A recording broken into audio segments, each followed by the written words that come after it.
Hello बच्चों, welcome back my YouTube channel. बच्चों, आज आपकी जो 7वीं कक्षा की वर्कशीट है, वर्कशीट नंबर 15, और इसकी डेट है 16/11/2020 और इसका जो सब्जेक्ट है वो है सामाजिक विज्ञान, सामाजिक एवं राजनैतिक जीवन।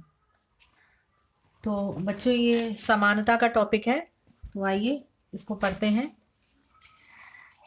संसार के अधिकांश लोकतंत्रीय देशों में समानता के मुद्दे पर विशेष रूप से संघर्ष हो रहे हैं। उदाहरण के लिए संयुक्त राज्य अमेरिका में अफ्रीकी अमेरिकन लोग जिनके पूर्वज गुलाम थे और अफ्रीका से लाए गए थे। अफ्रीका से कुछ लोगों को लाया गया था अमेरिका में, और जो अमेरिकन लोग थे वो लाए थे उनको गुलाम बनाने के लिए। जो अफ्रीका के लोग थे वे आज भी अपने जीवन को मुख्य रूप से असमान बताते हैं। अर्थात अमेरिका में जो लोग लाए गए थे अफ्रीका के, वो उनके पूर्वज गुलाम थे, लेकिन वो गुलाम उनके बच्चे जो हैं आज जो अमेरिका में जी रहे हैं या जीवन यापन कर रहे हैं, वो गुलाम तो नहीं हैं, लेकिन फिर भी उनके साथ समानता का व्यवहार नहीं किया जा रहा। जबकि 1950 के अंतिम दशक में अफ्रीकी अमेरिकनों को समान अधिकार दिलाने के लिए आंदोलन हुआ था। कब हुआ था? 1950 के अंतिम दशक में। इससे पहले अफ्रीकी अमेरिकनों के साथ संयुक्त राज्य में बहुत असमानता का व्यवहार होता था और कानून भी उन्हें समान नहीं मानता था। उदाहरण के लिए बस में यात्रा करते समय उन्हें बस में पीछे बैठना पड़ता था। किन्हें? जो अफ्रीका के लोग थे और जिनके पूर्वज पहले गुलाम थे, उनके बच्चों को। रोजा पार्क्स जो रोजा पार्क्स एक अफ्रीकी अमेरिकन महिला थी। 1 दिसंबर 1955 को दिन भर काम करके थक जाने के बाद बस में उन्होंने अपनी सीट एक गोरे व्यक्ति को देने से मना कर दिया। उस दिन उनके इनकार से अफ्रीकी अमेरिकनों के साथ असमानता को लेकर एक विशाल आंदोलन आरंभ हो गया, जो नागरिक अधिकार आंदोलन, सिविल राइट्स मूवमेंट कहलाया। उस आंदोलन को क्या नाम दिया गया बच्चों? Civil rights movement. आगे देखेंगे। 1964 के नागरिक अधिकार अधिनियम ने नस्ल, धर्म और राष्ट्रीय मूल के अधिकार के आधार पर भेदभाव को निषेध कर दिया। निषेध का मतलब है मनाही कर दी या मना हो गया। इसने यह भी कहा कि अफ्रीकी अमेरिकन बच्चों के लिए सब स्कूलों के दरवाजे खोलें। अर्थात सब स्कूलों के दरवाजे खोलें, जो चाहे प्राइवेट हो, जो गवर्नमेंट हो, कोई भी स्कूल हो, वो सभी बच्चों के लिए होने चाहिए, चाहे वो अफ्रीकी हो चाहे अमेरिकन हो। सभी के लिए उनके दरवाजे खुले होने चाहिए स्कूलों के। अमेरिकन बच्चों के लिए सब स्कूल के दरवाजे खोले जाएंगे और उन्हें उन अलग स्कूलों में नहीं जाना पड़ेगा जो विशेष रूप से केवल उन्हीं के लिए खोले गए थे। इतना होने के बावजूद भी अधिकांश अफ्रीकी अमेरिकन गरीब हैं। उसके बाद भी जो अफ्रीकी अमेरिकन लोग हैं वो फिर भी गरीब हैं। अधिकतर अफ्रीकी अमेरिकन बच्चे केवल ऐसे सरकारी स्कूलों में प्रवेश लेने का ही सामर्थ्य रखते हैं जहां कम सुविधाएं हैं। अर्थात वो गरीब हैं, इसलिए वो ऐसे स्कूलों में दाखिला लेते हैं जहां पर उनके लिए वो सारी सुविधाएं नहीं हैं। अर्थात वहां पर बहुत ही कम सुविधाएं हैं और कम योग्यता वाले शिक्षक हैं। मतलब जो शिक्षक भी हैं, जो टीचर भी हैं, उनकी योग्यता भी इतनी अच्छी नहीं है जितनी और स्कूलों के अध्यापकों की होती है। जबकि गोरे विद्यार्थी निजी स्कूलों में जाते हैं या उन क्षेत्रों में रहते हैं जहाँ के सरकारी स्कूलों का स्तर निजी स्कूल जैसा ही ऊंचा है।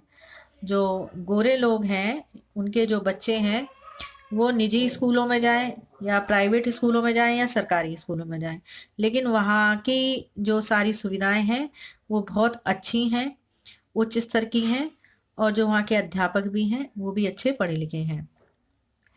तो लोकतंत्र के सम्मुख जो चुनौतियां होती हैं बच्चों, लोकतंत्र के सम्मुख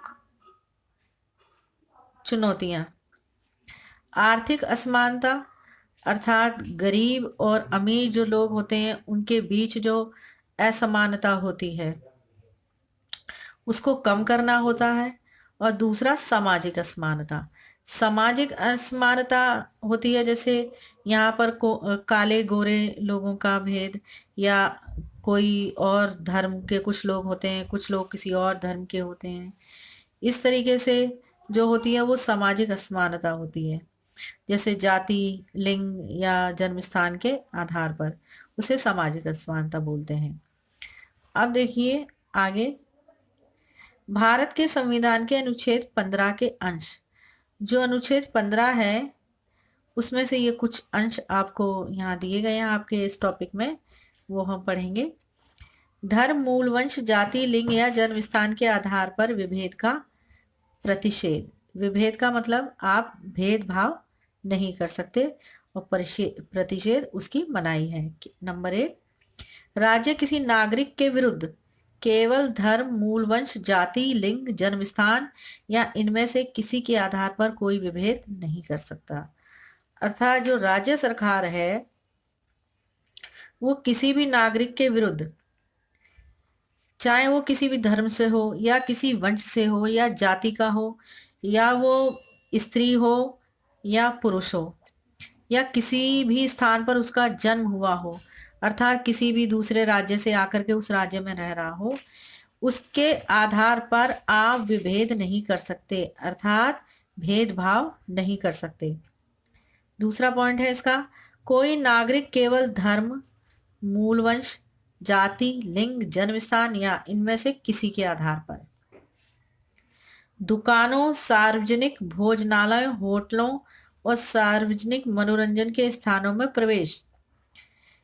कहने का तात्पर्य ये है, चाहे तो आप किसी भी धर्म के हों या वंश के हों या जाति के हों या स्त्री हों या पुरुष हों, या किसी भी राज्य में आपका जन्म हुआ हो और आपका जन्म स्थान कहीं का भी हो, चाहे आप विदेश के हों, और आकर के अगर आप उस राज्य में रह रहे हैं, तो आप किसी भी दुकान, सार्वजनिक भोजनालय जैसे होटल हो गए या रेस्टोरेंट हो गए, धर्मशालाएं हो गई, और सार्वजनिक मनोरंजन के स्थान में प्रवेश से आपको नहीं रोका जा सकता। सार्वजनिक स्थान जैसे बाजार वगैरह, मार्केट वगैरह लगते हैं, या आप घूमने वगैरह जाते हैं कहीं भी, उन स्थानों पर। अगला है खा पॉइंट, पूर्णता या भागता राज्य निधि में पोषित या साधारण जनता के प्रयोग के लिए समर्पित कुओं, तालाबों, स्थान घाटों, सड़कों और सार्वजनिक समागम के स्थानों के उपयोग के संबंध में किसी भी निर्योग्यता, दायित्व, निर्बंधन या शर्त के अधीन नहीं होगा। अर्थात जो राज्य सरकारें उनके पास जो टैक्स वगैरह लेकर के जो पैसा इकट्ठा करती हैं, उनसे जो जनता के प्रयोग के लिए समर्पित जो जनता होती है उसके लिए, उसकी सुविधाओं के लिए जो भी कार्य करती है, जैसे कि कुएं बनवाना, तालाबें या स्नान घाट और सार्वजनिक समागम जहाँ पर कि लोग बाग धर्म से संबंधित कुछ कार्यक्रम करते हैं या कोई आंदोलन वगैरह करते हैं बैठ करके, या कुछ भी, वहाँ का उपयोग जो है सभी किसी भी जाति धर्म के जो लोग हैं वो कर सकते हैं। इसके लिए कोई शर्त नहीं होगी। तो बच्चों ये था आपका अनुच्छेद 15 के कुछ अंश। अब हम ये देखते हैं, इसमें एक क्रियाकलाप दिया गया है। हमारे राष्ट्रपिता महात्मा गांधी के साथ भी दक्षिण अफ्रीका में कुछ इसी प्रकार की असमानता व्यवहार किया गया था। इस संदर्भ में कुछ जानकारी एकत्र करके लिखी। अब जो इसके प्रश्न हैं आपकी वर्कशीट के, वो 3 प्रश्न है इसमें, जिसमें पहला प्रश्न है देश में समानता स्थापित करने के लिए कुछ उपाय बताइए। यानी कि देश में आप समानता किस तरीके से स्थापित कर सकते हैं, इसके लिए क्या उपाय किए जाने चाहिए। दूसरा प्रश्न है भारतीय संविधान समानता को किस प्रकार सुनिश्चित करता है, वर्णन कीजिए। प्रश्न 3 है 1964 में अमेरिका में नागरिक अधिकार आंदोलन क्यों आरंभ हुआ। तो बच्चों इन तीनों प्रश्नों के जो उत्तर हैं आपकी इसी वर्कशीट में हैं, जो कि आपको इसमें से ढूंढ कर ही करने हैं। तो आइए इनके जो उत्तर हैं वो देखते हैं। हमने वर्कशीट में से ही इनका उत्तर दिया है। पहला है एक देश में समानता स्थापित करने के लिए कुछ उपाय बताइए। तो उसका उत्तर है देश में समानता स्थापित करने के लिए सरकार द्वारा ऐसे कार्यक्रमों का आयोजन किया जाना चाहिए जिससे देश में लिंग, जाति, जन्मस्थल, आर्थिक स्थिति और दिव्यांगता के आधार पर असमानता का अंत हो सके। उदाहरण है तमिलनाडु राज्य में 2001 में मध्याह्न भोजन योजना को सरकारी प्राथमिक विद्यालयों में शुरू किया गया था और फिर पूरे देश में लागू कर दिया गया था। इससे भी बच्चों जो है समानता स्थापित हुई है। और दूसरा उदाहरण है इसका सभी को सरकारी, राजनीतिक क्षेत्र और शिक्षा में काम करने के समान अवसर दिए जाने चाहिए। प्रश्न 2 है भारतीय संविधान समानता को किस प्रकार सुनिश्चित करता है, इसका वर्णन कीजिए। तो इसका जो उत्तर है आपकी वर्कशीट में ये देखिए यहाँ दिया गया है, भारत के संविधान के अनुच्छेद 15 के अंश। ठीक है, तो इसको भी हमने उत्तर में देखिए यहाँ लिखा है भारतीय संविधान समानता को अनुच्छेद 15 के अंतर्गत सुनिश्चित करता है। जो भारतीय संविधान है वो समानता को अनुच्छेद 15 के अंतर्गत सुनिश्चित करता है। राज्य किसी नागरिक के विरुद्ध केवल धर्म, मूल वंश, जाति, लिंग, जन्मस्थान या इनमें से किसी के आधार पर कोई विभेद नहीं करेगा। दुकानों, नागरिक मनोरंजन के स्थानों पर सभी लोगों की प्रवेश की स्वतंत्रता है। दूसरा, राज्य निधि में पोषित या साधारण जनता के प्रयोग के लिए समर्पित कुओं, तालाबों, स्नान घाटों, सड़कों, सार्वजनिक समागम के स्थानों के उपयोग के संबंध में सभी को समान अधिकार प्राप्त है। अगला है प्रश्न 3 1964 में अमेरिका में नागरिक अधिकार आंदोलन क्यों आरंभ हुआ।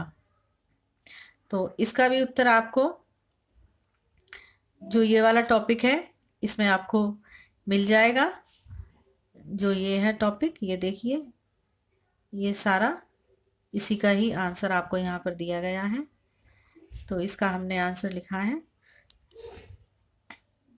1964 में अमेरिका में नागरिक अधिकार आंदोलन नस्ल, धर्म और राष्ट्रीय मूल के आधार पर भेदभाव को खत्म करने के लिए किया गया था। 1 दिसंबर 1955 को रोजा पार्क नामक एक अफ्रीकी अमेरिकन महिला ने बस में अपनी सीट एक गोरे व्यक्ति को देने से इनकार कर दिया था।